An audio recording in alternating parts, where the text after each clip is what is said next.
Kollywood star hero Dhanush చేస్తున్న straight Telugu cinema Kubera. Tollywood senior hero Akkineni Nagarjuna కీలక పాత్ర పోషిస్తున్నాడు. National crush Rashmika Mandanna heroine గా నటిస్తోంది.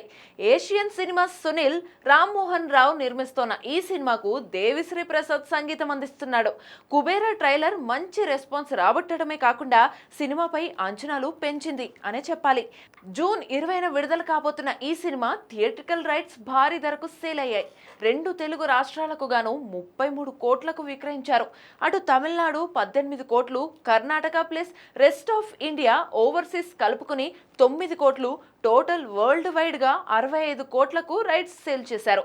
మొత్తంగా చూసుకుంటే 130 కోట్ల బ్రేక్ ఈవెన్ టార్గెట్ గా థియేటర్లలో అడుగు పెడుతోంది కుబేరా.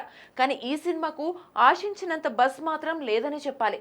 కానీ శేఖర్ కమ్ముల సినిమా కాబట్టి రిలీజ్ అయ్యాక మౌత్ టాక్ తో సినిమా మరింతగా ఆడియన్స్ లోకి వెళ్తుందని టీం బలంగా నమ్ముతోంది. అయినా కూడా కుబేరా ముందు భారీ టార్గెట్ ఉందనే చెప్పాలి. గతంలో తెలుగు స్ట్రైట్ ఫిలిం సార్ మంచి విజయాన్ని అందుకున్న ధనుష్ ఈ సినిమాతోనూ మరో విజయాన్ని అందుకోవాలని చూస్తున్నాడు. మరి కుబేరా మొదటి రోజు ఏ మేరకు రాబడుతుందో, హిట్ టాక్ వస్తే ఎలాంటి సంచలనం సృష్టిస్తాడో చూడాలి.